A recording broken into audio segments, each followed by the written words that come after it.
Quero te convidar a curvar sua cabeça, se aquietar na presença de Deus, silenciar na presença do Eterno, para nos prepararmos para meditarmos na presença do nosso Senhor.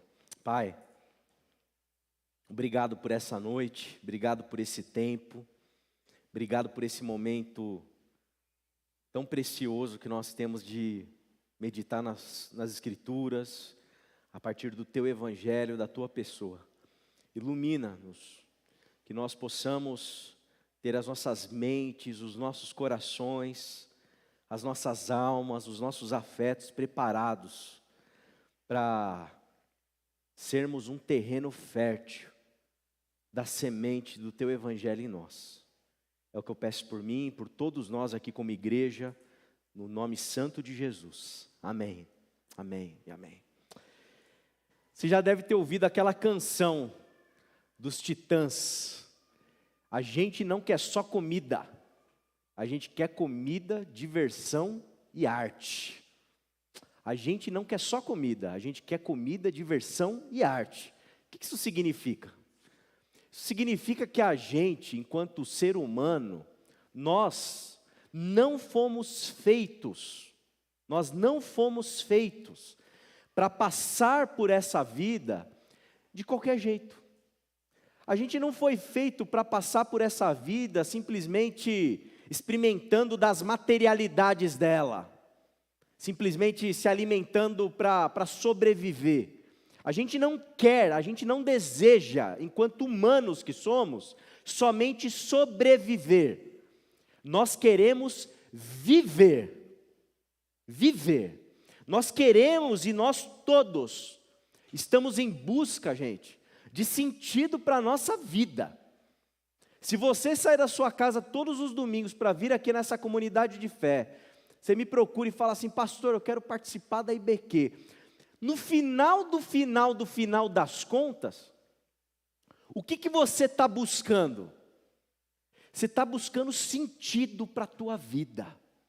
Você está buscando uma camada mais profunda, para você poder existir na jornada e na caminhada, de modo que você não somente coma, mas para que você seja capaz de transcender a materialidade e as obviedades daquilo que os nossos olhos veem.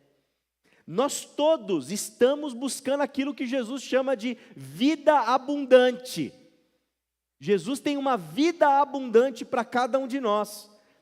E é essa a nossa grande peregrinação espiritual, esse é o grande motivo pelo qual a gente está nessa jornada de fé, tentando encontrar e perceber um sentido mais profundo para a nossa existência.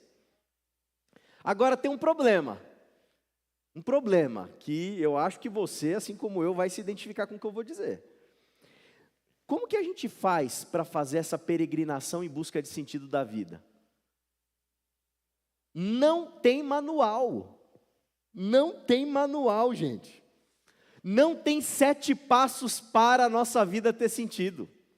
Vocês já viram o livro 7 Passos para? Normalmente em aeroporto você encontra sempre lá uma livraria que tem um monte de livrinho que fala assim: me leia, e em 7, 10 passos eu vou resolver o problema da sua vida. Não existe isso, gente. E eu digo mais, a nossa vida, essa vida que a gente está vivendo e está tentando encontrar sentido nela, ela é uma roda viva, roda gigante. Uma hora você está em cima, uma hora você está embaixo. Uma hora você está em cima, outra hora você está embaixo. A vida em si mesma, ela é caótica. Você já reparou? Você já percebeu? Que o plano que você faz, os checkpoints que você coloca no seu cronograma de vida, eles não batem. As coisas não acontecem conforme você planejou. As coisas não acontecem conforme você gostaria. Os teus planos, os seus desejos, né, eles, diferente do que a canção diz em alguns aspectos a respeito de Deus, os nossos sonhos podem ser frustrados, meu irmão e minha irmã. Os nossos sonhos não somente podem, como são frustrados. Várias vezes na jornada, porque a vida é complexa e é caótica. Essa é a razão porque todos nós, eu vou explicar isso mais adiante, nós somos angustiados, somos seres angustiados. Quem é do meu PG já sabe já onde eu vou chegar nessa história aqui. Nós somos angustiados. Porque você vai sair daqui, eu não estou querendo ser profeta do mal, gente, pelo amor de Deus, só um exemplo, tá? Mas sei lá, você vai chegar lá na sua casa, aí você vai abrir assim a torneira da louça, e de repente você vai pisar no chão e está tudo molhado, porque o cano furou e está vazando. O plano que você tinha de descansar no domingo à noite depois do culto, assistir o capítulo novo lá, o episódio novo da série, aí você está lá enxugando o chão, porque vazou o cano que você não esperava. E assim é a vida, assim é a vida.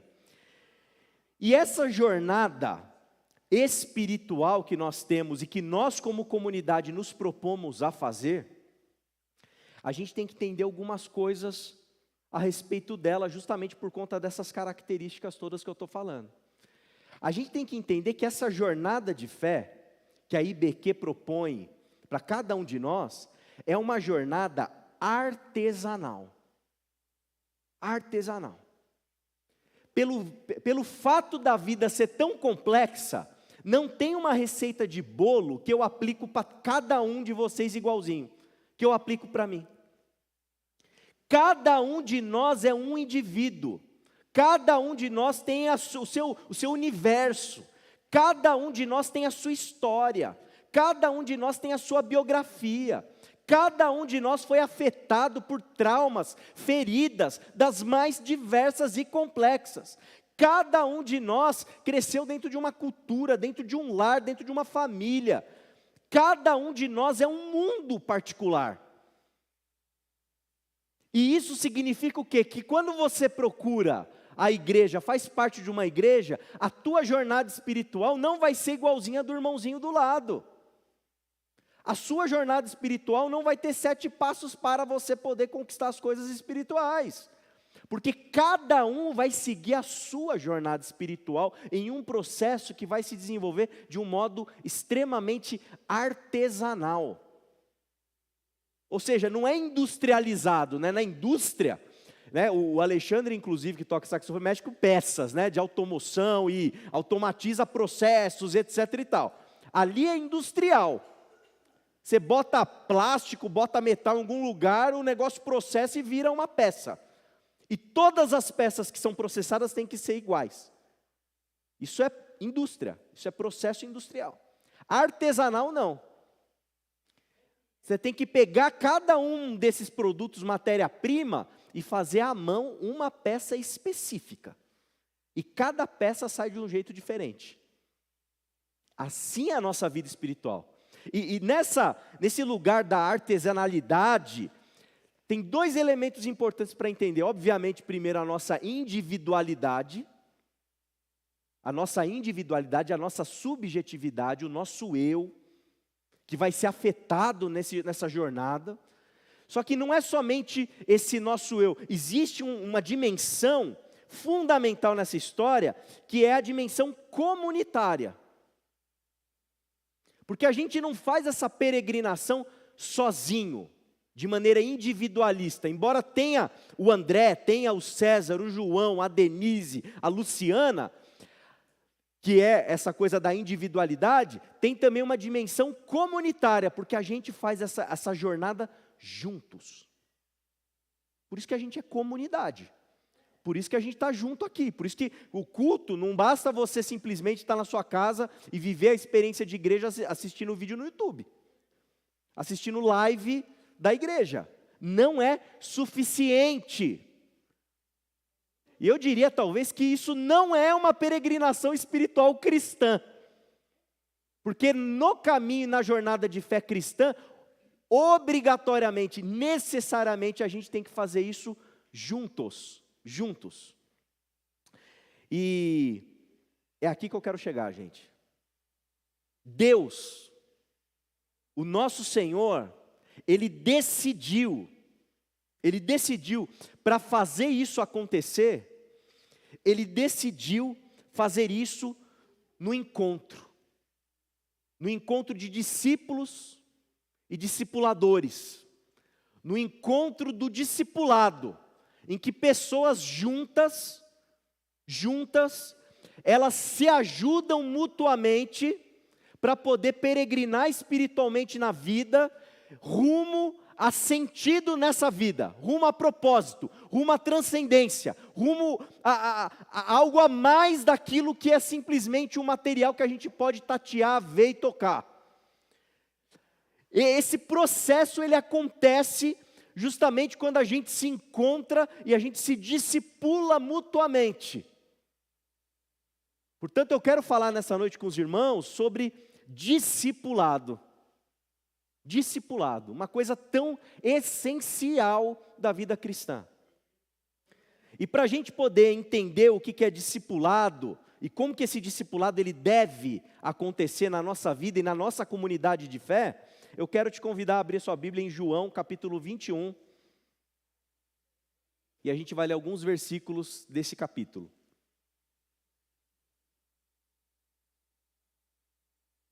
João 21. Fique com esse capítulo aberto, a gente vai navegar em alguns versículos desse texto.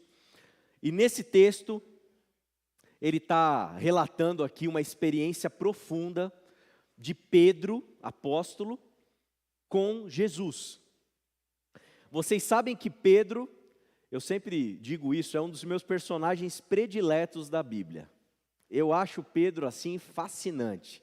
Ele é bocudo, ele é muito louco, ele fala coisas assim de maneira espontânea, ele tem sacadas assim, ele é ele, sabe? Ele se joga. Então assim, o dia que Jesus virou para ele, eu fico imaginando, né? Ô Pedrão, é o seguinte, cara, você está pescando peixe, aí agora eu vou te fazer pescador de homem, vem aqui me seguir.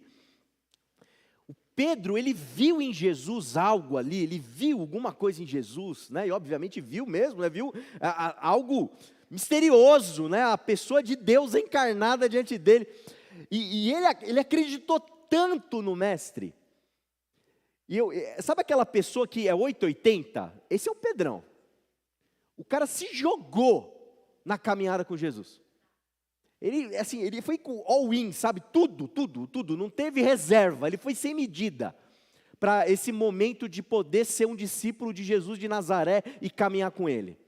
Eu acho que essa é a razão da espontaneidade, sempre ele é o primeiro a falar, mesmo que ele fale besteira, ele falou muita besteira, mas ele se arrisca, ele fala, ele se joga. Esse é o Pedro. E o Pedro, ele cultivou um ideal sobre quem ele era, muito acima do verdadeiro eu dele. Ele idealizou quem ele era na jornada com Jesus. Ele idealizou. Então assim, quando Jesus fala, por exemplo, ele está falando lá com os discípulos, em um dado momento, é o Pedro que vai falar assim, Jesus, eu vou dar minha vida por ti. Então, ele se joga. Só que aí Jesus vai falar para ele, olha, antes que o galo cante, você vai me negar 3 vezes. Antes que o galo cante, você vai me negar 3 vezes. Ele não conseguia conceber, provavelmente, a possibilidade dele ser essa pessoa que ia negar 3 vezes. Mas é justamente o que nega 3 vezes que é quem ele é. E toda aquela expectativa, tudo aquilo que foi idealizado, cai por terra, desmorona. Desmorona. Essa é a nossa vida, gente. Isso é angústia. Angústia é quando eu idealizo uma coisa, só que simultaneamente a idealização que eu tenho do que eu gostaria de ser, eu me deparo com aquilo que eu sou. Eu queria ser o discípulo maravilhoso, eu queria ser o cara. Eu queria, sabe, que Jesus virasse para mim e falasse assim, Pedro, tu és, Pedro, um discípulo maravilhoso, Pedro. Você é o cara. Aleluia, Pedro. Só que quem Pedro é? E ele se depara com essa realidade. Ele é o que nega 3 vezes. Angustiante. Eu saber o que eu gostaria de ser e me deparar com quem eu sou. Eu saber que eu gostaria de ser um pai maravilhoso. Só que os anos passaram e eu me deparo com a realidade de que eu não sou um pai maravilhoso. Inclusive minha filha não fala nem comigo mais. Eu gostaria de ter Um casamento delicioso, gostoso, puxa, uma coisa bonita, sabe? Tipo, não digo nem de filme, para não ficar viajando na maionese, mas um casamento gostoso, de chegar no domingo à noite, assistir Netflix junto, a semana começar, sabe? A gente acordar, um dar um beijo no outro, bom dia, amor, vamos para cima essa semana.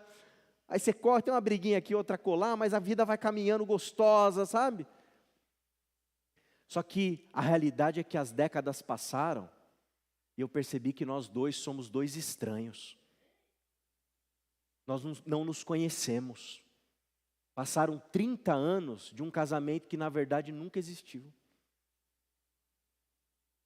Eu gostaria de ter filhos maravilhosos, bem educados, filhos na escola, filhos entrando na faculdade, filhos tendo uma profissão, uma carreira, casando. Imaginei tudo. Só que o meu filho não é isso que eu imaginei. O casamento dele fracassou, é infantil, não cresceu, não amadureceu, etc, etc, etc. Me sinto culpado, principalmente mulheres, né, as mães, porque sempre sobra para a mãe. A mãe se sente culpada desse filho. E as pessoas normalmente vêm e falam assim, né, onde que estava a mãe desse menino? Onde que estava a mãe dessa menina?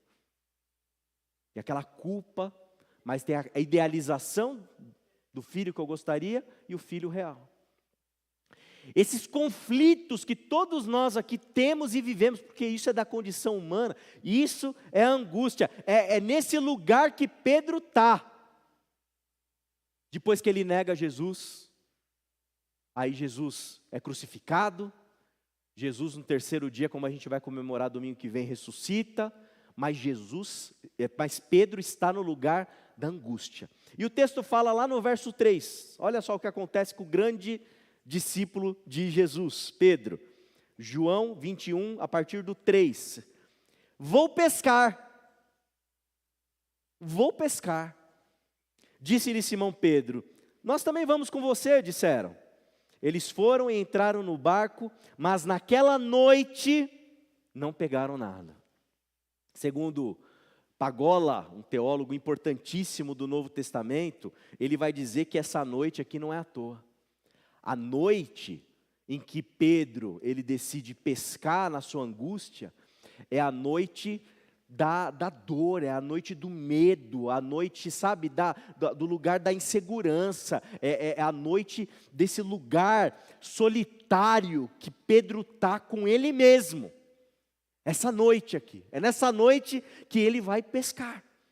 O discípulo de Jesus, com um monte de expectativa, caminhando 3 anos com o mestre, ele deixa para trás tudo aquilo que ele achou que ele podia ser, porque afinal de contas agora ele é o angustiado que negou, e ele vai pescar. Mas, o texto continua, ao amanhecer, Jesus, que é a luz, estava na praia, mas os discípulos não o reconheceram. Jesus aparece no amanhecer, no momento da luz, no momento do dia, no momento da claridade, no momento da iluminação Jesus aparece. E o verso 15 conta para a gente que depois de Jesus aparecer, eles terem uma pesca muito especial ali preparada pelo mestre, eles preparam ali um churrasquinho de peixe na praia, e a partir do verso 15 existe esse diálogo maravilhoso de Pedro para com Jesus, que diz assim, depois de comerem, Jesus perguntou a Simão Pedro, Simão, filho de João, você me ama mais do que estes? Ele disse, sim, Senhor, tu sabes que te amo. Jesus disse, cuide dos meus cordeiros. Novamente Jesus disse, Simão, filho de João, você me ama? Ele respondeu, sim, Senhor, tu sabes que te amo. Jesus lhe disse, pastorei as minhas ovelhas. Pela terceira vez ele lhe disse, Simão, filho de João, você me ama? Pedro ficou triste, porque Jesus lhe perguntou pela terceira vez, você me ama? E lhe disse, Senhor, tu sabes todas as coisas, e sabes que te amo. Jesus lhe disse, cuide das minhas ovelhas. É nessa manhã, nessa praia, que nesse diálogo, nesse tipo de interação de Jesus para com Pedro, que Pedro, ele é tratado, ele é sarado, ele é cuidado, e ele é alguém que se torna habilitado para poder cuidar das ovelhas de Jesus, para pastorear o rebanho de Deus no mundo. Aquele angustiado, aquele que negou 3 vezes, aquele que estava na noite da pesca, agora na manhã com Jesus, ele é aquele que senta com Jesus, e nesse diálogo, a partir desse tipo de relação entre Jesus e ele encontra cura para as suas feridas. Quero falar sobre esse processo de cura e como que a gente pode ser Jesus para quem está ferido, para quem está angustiado, e como que a gente tem que trabalhar o discipulado na nossa comunidade de fé. Em primeiro lugar, quando a gente olha para esse texto, para essa relação de Jesus para com Pedro, a gente percebe em primeiro lugar um Deus revelado em Jesus que se aproxima de Pedro. Mesmo ele sendo aquele que negou a Jesus, Jesus se aproxima dele. Jesus se aproxima desse que o negou. Nós temos nos aproximado daqueles que são os feridos, daqueles que são os angustiados, daqueles que estão nas noites escuras de pesca, ou como diria São João da Cruz, nas noites escuras da alma. Nós temos nos aproximado de pessoas feridas. Para o discipulado acontecer na nossa comunidade, a gente tem que ter preparo e sermos pessoas preparadas para nos aproximarmos de quem está ferido. Só que para fazer isso, nos modelos de Jesus, primeiro a gente precisa ir para o deserto. Porque vocês sabem que antes de Jesus fazer qualquer coisa no ministério dele, o Espírito Santo o conduz ao deserto, para ser tentado pelo diabo. Ser tentado com tentações de poder, de coisas extraordinárias. E Jesus é fascinante, porque tem um autor que ele fala que tentação, quando a gente cede a uma tentação, a gente não experimenta o máximo que ela pode oferecer para a gente. Vou tentar me fazer entendido aqui. Quando a gente está sendo tentado para fazer o mal, para fazer alguma coisa ruim, perversa, etc., a tentação, ela vai aumentando, a intensidade dela, e a gente vai ficando tentado a fazer, ou para pensar, ou para, enfim, sentir. A coisa é complexa, mas a intensidade vai aumentando. Na hora que a gente cai em pecado, a tentação, ela rompe o poder dela, porque a gente caiu no pecado, não tem mais tentação, entenderam? Jesus, ao ser tentado pelo diabo no deserto, a tentação, ela alcançou o limite máximo, pelo fato dele não ter cedido. E nesse deserto em que Jesus se depara com o diabo, na verdade ele está se deparando com o próprio interior dele. Porque o diabo está tentando fisgar Jesus para ver se de fato não há um amor pelo poder dentro dele. Se ajoelha diante de mim, eu vou te dar todos os reinos da terra, Jesus. Pula do pináculo do templo, Deus dará ordem ao teu respeito, os anjos vão vir te pegar, e você vai ser ungido Messias, rei de tudo. Poder. Então Jesus, ele não cede a isso. E ao não ceder, mas experimentar a passagem pelo deserto, essa passagem pelo deserto torna Jesus apto, preparado, humanizado o suficiente para poder se aproximar da dor do Pedro de maneira adequada, de maneira humanizada, porque Jesus é alguém preparado para se aproximar daquele que sofre, porque ele sabe quem ele verdadeiramente é. Em outras palavras, o que eu estou dizendo é o seguinte, que todos nós aqui precisamos ir para o deserto. Precisamos, como eu sempre digo para vocês, termos coragem de olhar dentro dos nossos próprios olhos e enxergar com clareza aquilo que nos habita.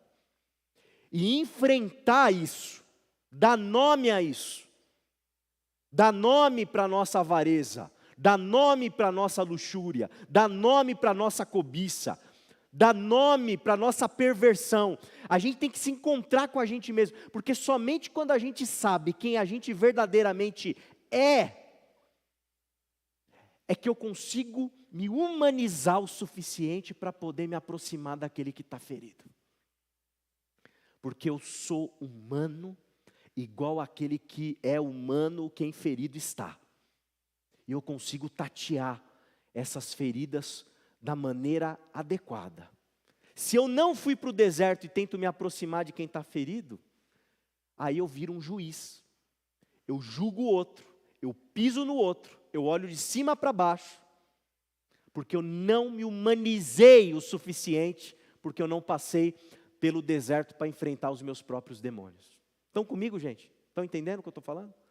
O discipulado exige da gente, a priori, uma experiência de humanização. Se você ainda está se achando a última bolachinha do pacote da igreja, gente do céu, você tem que ir para o deserto. Se você ainda olha de cima para baixo para o teu irmão do lado, porque o casamento dele não deu certo e o seu, você acha que está dando certo, tome cuidado, meu irmão. Você precisa passar pelo deserto. Se você ainda está se achando a família Doriana, que está tudo bonitinho, todo mundo está cheirosinho, que está todo mundo perfeitinho, você está precisando encarar os teus próprios demônios. Se você ainda acha que você é o cara, você ainda está precisando ir para o deserto. Você não está preparado para a vida. Você não está sensível o suficiente para entender o que é a vida humana. Você está anestesiado. Você está anestesiada. É muito Netflix. É muito consumo, é muito shopping center, é muita bobagem. Porque a vida exige da gente, e uma comunidade de fé, deve nos provocar e nos incitar. Não para você vir aqui para ficar com o bracinho arrepiado e motivado para viver a semana. Isso aí você procura um curso de coach, aí você vai conseguir. E olhe lá, hein, vai ser enganado. Aqui é o lugar da gente mergulhar no nosso verdadeiro eu e descobrir quem a gente verdadeiramente é. É o lugar para a gente ter coragem de olhar para as nossas almas, para as nossas dores, para as nossas contradições, nos depararmos com essa realidade e nos humanizarmos, para a gente poder ser sensível àqueles que estão perto da gente. E o nosso Deus revelado em Jesus, Ele está sempre pronto para se aproximar de nós. Sempre pronto. Esse é o Deus revelado em Jesus. Nós temos que ser assim, pessoas preparadas, humanamente preparadas para tocarmos as feridas dos outros. Segundo lugar, quando eu olho para essa história, o Deus que está sendo revelado em Jesus, que lida com Pedro, vocês me permitam usar essa expressão, é um Deus que dança com Pedro. Em que sentido, pastor? No sentido de que Deus, em Jesus, Ele não sufoca Pedro no pecado dele. Quando Jesus ressuscita, Ele não acorda assim, sabe, e fala assim, olha, agora eu tenho que conversar com o Pedro, que pelo amor de Deus, me negou 3 vezes. Ele não manda um zap para o Pedro lá, Pedro, precisamos conversar, porque deu ruim lá atrás. Ele não fica jogando na cara do Pedro, ele não fica falando do assunto, ele não fica, sabe, insistindo e cutucando, ele não fica sufocando, ele não fica, sabe, tumultuando tudo, jogando e trazendo o assunto a todo momento. O Jesus ressuscitado, e o Deus revelado nesse Jesus, ele se mostra para Pedro, mas ele dá folga, ele dá espaço para o Pedro. Por isso que eu falo que é uma dança, e Deus é assim, meu irmão e minha irmã. Você sabe que eu acho que o grande problema do fundamentalista religioso é que o fundamentalista religioso, ele vive uma relação sufocante com Deus. Sufocante. E parece que Deus está toda hora ali falando tudo, Ele conhece tudo, Ele sabe tudo de Deus, e Deus está toda hora ali falando e vivendo, e tudo está acontecendo ao mesmo tempo, sabe? Um negócio assim meio esquizofrênico. A relação nossa espiritual com Deus precisa ter espaço para saudade. Porque a relação amorosa verdadeira exige o quê? Saudade. Sabe quando você estava namorando e você era meio infantil assim, e você começou a sufocar sua namorada ou seu namorado? Você queria ligar toda hora, sabe? 7 horas por dia de ligação, e você queria falar, e você queria estar junto, e você queria estar grudado. Não tem o que suporte um negócio desse. Tem uma hora que você, calma, preciso respirar, preciso ter espaço, precisamos, cultivar a nossa individualidade e fazer dessa relação uma dança para que ela funcione, para que ela seja harmoniosa, para que ela seja bonita. Tem que ter espaço para saudade. Tem final de semana que quando a gente namora, a gente não tem que se encontrar não. Fica cada um no seu cantinho um pouquinho. Aí no outro dia a gente fica com aquelas borboletas no estômago, toma 3 banhos, se encontra, namoro assim, não é? Eu com a Aline, nossa, a gente vibrava quando se encontrava, aquela coisa gostosa de buscar em casa, né? Então, a relação com Deus, a nossa relação espiritual com Deus, precisa ter espaço para isso. Porque o nosso Deus não vai nunca nos sufocar. O nosso Deus não vai nunca ficar jogando na tua cara o teu pecado. O nosso Deus não vai ficar te perturbando com um monte de WhatsApp dizendo para você e colocando o dedo na tua cara o que você fez. O nosso Deus, em Jesus, Ele vai dançar conosco e Ele vai saber exatamente a hora de dar o passo certo, a hora de se encontrar, como se encontrar, o momento certo, a praia certa para comer o peixe certo, para falar o que é adequado no momento adequado. Esse é o Deus revelado em Jesus que dança com Pedro. Portanto, quando a gente discipula alguém e caminha com alguém, a gente tem que dar espaço para outra pessoa.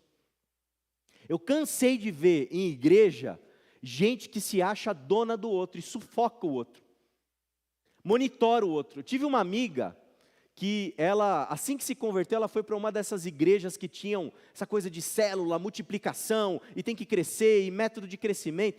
E dentro do grupo dela, do pequeno grupo dela, lá da célula dela, tinha um líder. E o líder controlava a vida de todo mundo. Se você ia pegar na mão da menina no cinema, você tinha que consultar o líder para ver se ele deixava. Era assim que funcionava. E essa menina passou 3 meses, ela seguindo lá o líder, tudo certinho, daqui a pouco ela foi promovida a líder de célula. E começou a tocar uma célula, começou a discipular os outros e começou a reproduzir aquela lógica, e ela era cobrada, era sufocada, e ela sufocava os outros, e uma lógica sufocante, até que isso foi 1 ano, 2 anos, 3 anos, 4 anos, e de repente, pum, nunca mais piso numa igreja na minha vida. A vida destruída. Destruída. Nós não somos donos das pessoas. Eu, como pastor de uma comunidade de fé, eu não sou dono de vocês. Eu não vou me prestar o papel de sufocá-los. Porque o discipulado cristão, eu preciso olhar para o segmento de Jesus e aprender como Jesus faz. E Jesus, Ele não me sufoca. Ele vem nos momentos adequados, certos, de maneiras cirúrgicas, doces, adequadas, bonitas, nas praias pela manhã comendo peixe comigo. Mas não é todo dia que tem peixe, não é todo dia que tem praia. Portanto, meu irmão e minha irmã, não sufoque ninguém.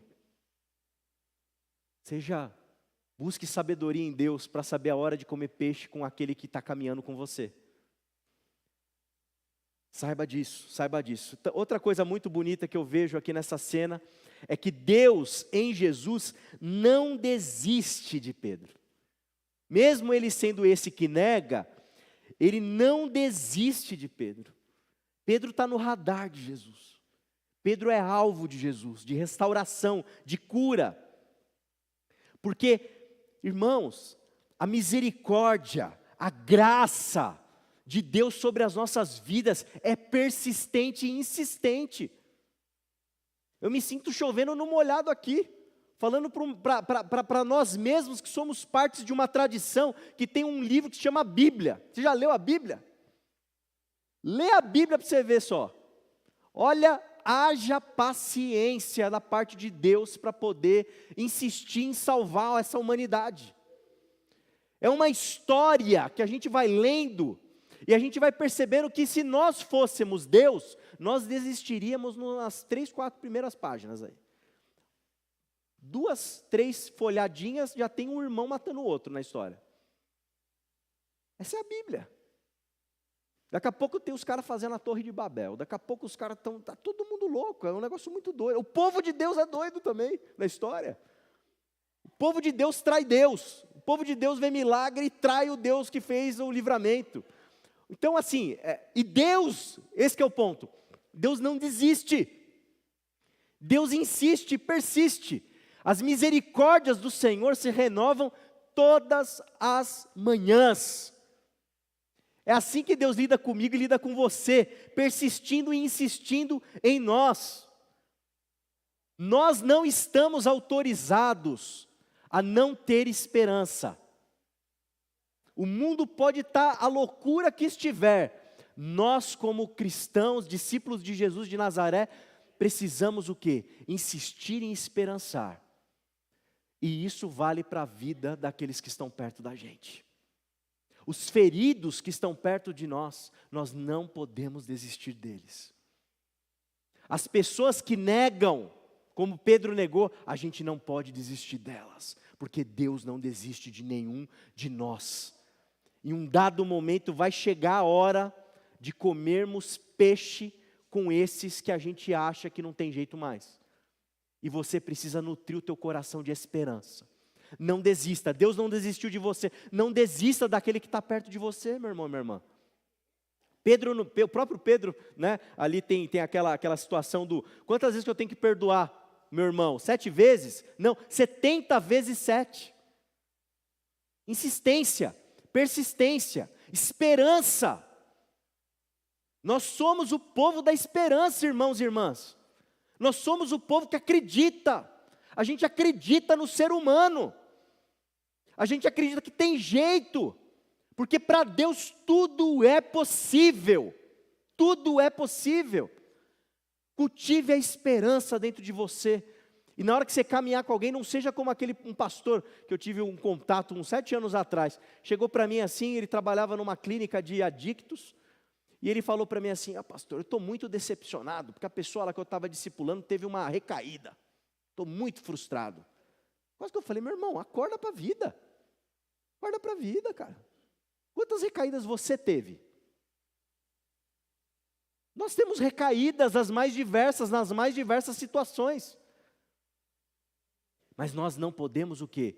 Desistir do outro, desistir do ser humano. Portanto, o discipulado passa por essa esperança que não acaba, que não tem fim. Embora talvez a pessoa que está sendo discipulada possa desistir.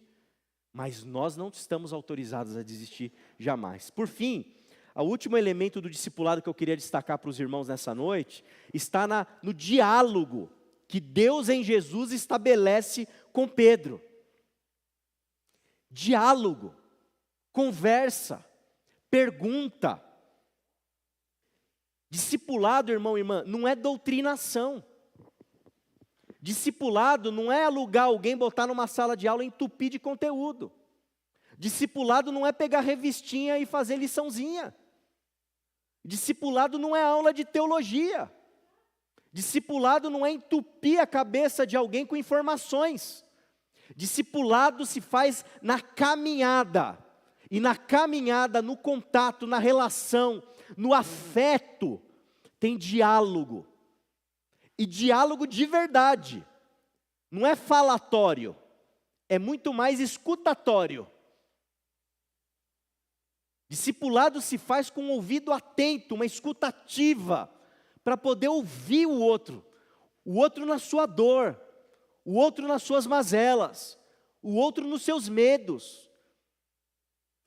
Jesus com Pedro, ele dialoga, ele escuta, ele pergunta, ele deixa responder, ele deixa a cura se manifestar. Não ficando contando para Pedro, você pecou, Pedro, agora aprende o que é pecado. Pecado é igual a tal. Pega a sua Bíblia, pega o versículo tal, decora isso aqui. Não é isso que acontece. É Pedro, tu me amas? Senhor, tu sabes que eu te amo. Pedro, tu me amas? Senhor, tu sabes que eu te amo. Pedro, tu me amas? Senhor, tu sabes de todas as coisas, tu sabes que eu te amo.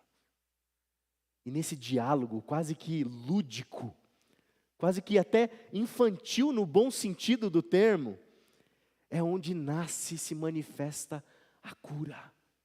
Nessas lacunas em que você dá o espaço para o outro falar. Nesses momentos em que você, mais do que responder, você pergunta. Nesse momento em que você permite que esse afeto se manifeste nessa relação de um para com o outro. Nessa troca de olhar. Nesse café que você toma. Nessa mesa que você partilha. Nesse momento em que você está junto, caminhando, chorando, sorrindo, falando, silenciando, perguntando. Nesse diálogo, a cura acontece. Em outras palavras, o que eu estou dizendo para vocês, irmãos, se a gente quer ser uma comunidade em que a gente se discipula mutuamente, a gente tem que ter tempo um para com os outros. Tem que ir para o pequeno grupo, bater papo. Tem que se encontrar durante a semana, meu irmão e minha irmã. Tem que tomar café. Tem que jantar junto. Tem que almoçar. Tem que conviver. Tem que estar junto. Tem que ter lugares, ambientes para o diálogo. Tem que ter lugar para pergunta. Tem que ter lugar para ouvir. A pregação bonita, a pregação bem feita, não é suficiente para o discipulado acontecer. A gente tem que sentar e aprender a ouvir. Ouvir é muito mais importante do que falar. Embora eu só esteja falando aqui hoje, para variar.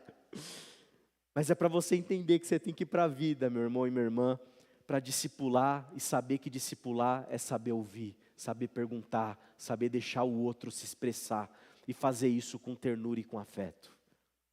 Irmão, irmã, Igreja Batista em Quitaúna, nessa noite eu quero te desafiar. Quantos discípulos você tem? Quem que você está discipulando? Por quem você está sendo discipulado? Obviamente você já percebeu que a gente não vai fazer aqui um Google Forms para preencher, para dar nome, para fazer um negócio todo organizadinho. Não é essa a pegada não. Mas a pegada é o seguinte, a gente não quer só comida. A gente quer comida, diversão, arte, a gente quer vida em abundância. Para a gente ter vida em abundância, a gente tem que caminhar junto, a gente tem que se discipular mutuamente. Com quem você tem caminhado?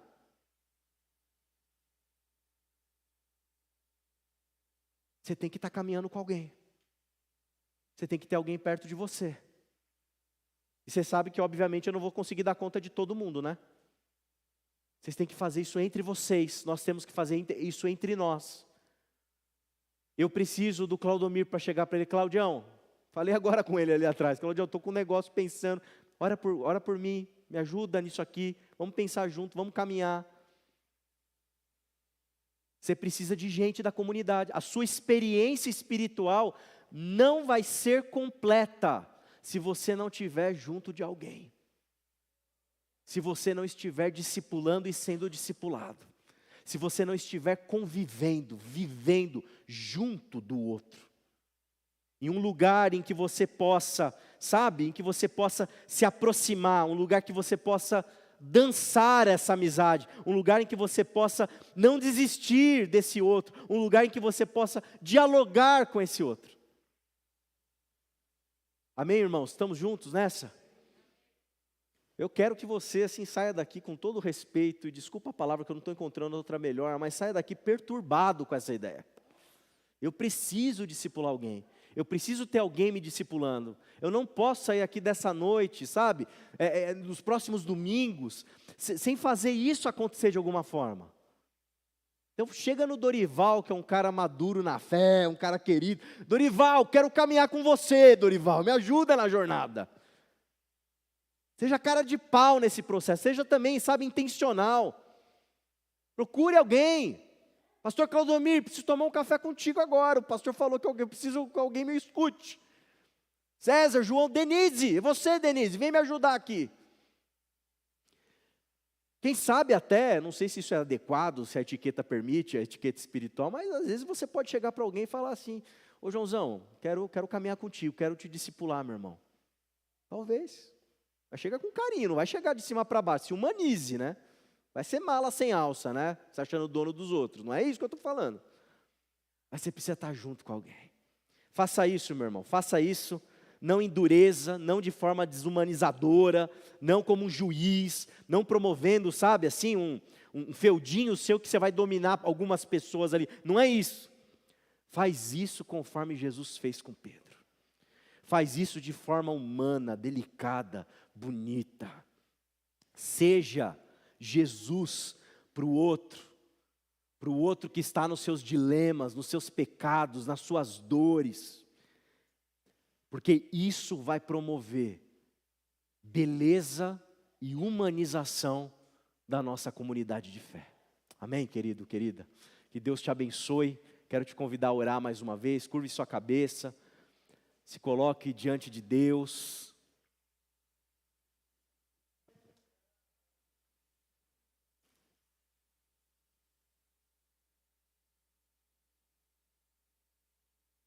Vamos ter um tempo de reflexão comunitária depois de tudo que a gente ouviu.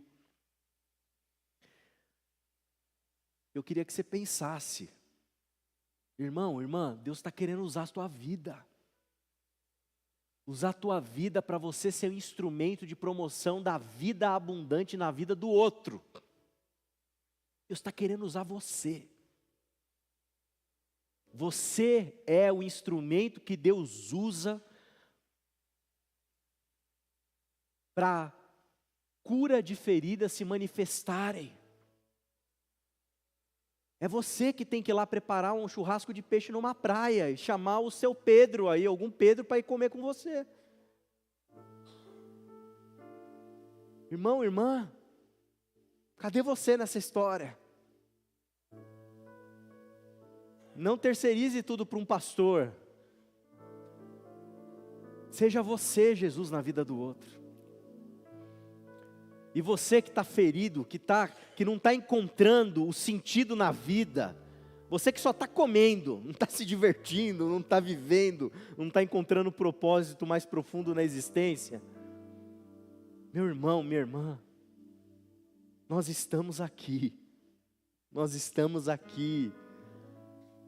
já tem peixe, a brasa está preparada, vamos bater um papo, vamos conversar, vamos dialogar, porque essa igreja não quer desistir de você.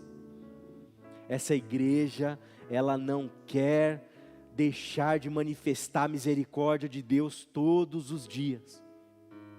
Essa igreja, ela quer ser uma igreja humana o suficiente para entender a tua ferida como uma ferida humana. E essa igreja não é só uma instituição, são pessoas que estão aqui para cuidar de você na tua angústia. Chegue perto. Quando Jesus chegar da noite escura de pesca que você teve, saiba que o dia vai clarear e Ele estará lá para você. Se aproxime de pessoas no dia, se aproxime de pessoas ao amanhecer. Tem gente querendo ser Jesus para você, mas não dá para você ficar só no YouTube assistindo o vídeo. Não dá para você não se envolver. Não dá para você não se aprofundar na vida comunitária, porque a jornada espiritual a gente faz junto. Se você quer topar esse desafio, especificamente a que eu me refiro, para ser um discipulador, uma discipuladora, alguém para esperar o pessoal voltar da praia à noite, para fazer o churrasco e preparar a prosa. Fica de pé no seu lugar, eu quero orar por você, para clamar ao Senhor pela tua vida. Fica de pé no seu lugar, se você quer ser esse discipulador, essa discipuladora, amém. Amém. Amém. Amém. Se prepara para ir para o deserto, meu irmão. Se você não foi ainda, com certeza depois dessa noite, se prepara que o Espírito vai te levar para lá. Vai te preparar, vai te humanizar.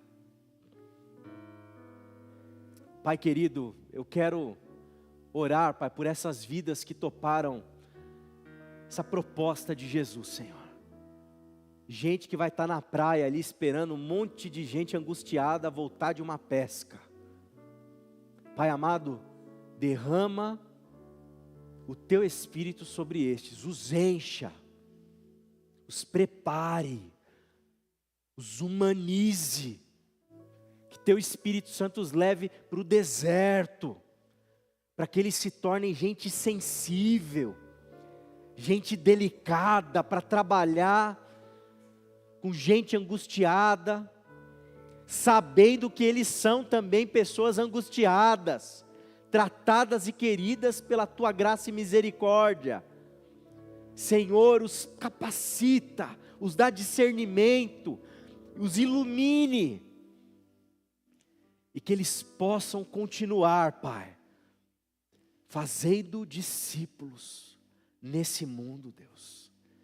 Ó Senhor, que o Senhor os inspire a serem pessoas que saibam dançar, que saibam deixar lacunas para a saudade, que eles saibam, Senhor, ser instrumentos nas tuas mãos, para escutar, para fazer a pergunta certa na hora certa. Deus e Pai querido, usa esses irmãos e irmãs de um jeito bonito e lindo, Deus. Ó Deus querido, e que essa igreja, que essa comunidade de fé, e cada um de nós, possa ser abençoado pela vida deles. E que mais e mais pessoas, uma vez sendo discipuladas por esses irmãos e irmãs, possam receber os próximos que voltarão das pescas noturnas. E mais pessoas, Pai, possam encontrar propósito, sentido, cura, para lidar com a vida caótica como ela é, comendo um churrasco na praia e ouvindo Jesus sarar nossas feridas. Que isso aconteça hoje e sempre nessa comunidade de fé, em nome de Jesus.